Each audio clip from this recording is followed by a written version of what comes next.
Hello friends, சிறுகடிக்க ஆசை சீரியலில் என்ன நடக்கலாங்கிறது பார்க்கலாம். எல்லாரும் உட்காந்து சாப்பிட்டுட்டு இருக்கும்போது முத்து மனோஜ்க்கு பணம் வந்த விஷயத்த கேள்வி மேலே கேள்வி கேட்டுட்டு இருக்கிறாங்க. முத்துவும் விடுற மாதிரி தெரியல.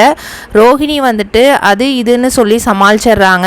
நம்ம ரோஹிணி மனோஜை தனியாக கூட்டிகிட்டு போயிட்டு முத்து கேள்வி கேட்கும்போது ஜாக்கிரதையாக பதில் சொல்லுங்கள், நான் எப்படியாவது இந்த பிரச்சனையிலேருந்து நிறுத்தத்துக்கு வழியை பார்க்குறேன் அப்படின்றாங்க. மீனா கிச்சனில் இருக்கும்போது ரோஹிணி அங்கே போயிட்டு முத்துவை எப்படினாவது அமைதிப்படுத்துங்க, இல்லைன்னா தேவையில்லாமல் வீட்டில் பிரச்சனை தான் வரும் அப்படின்ற மாதிரி சொல்லியிருப்பாங்க.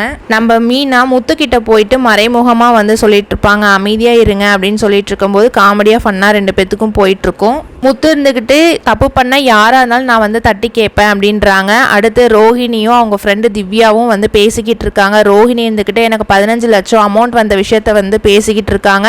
அடுத்து வசீகரன் வராங்க.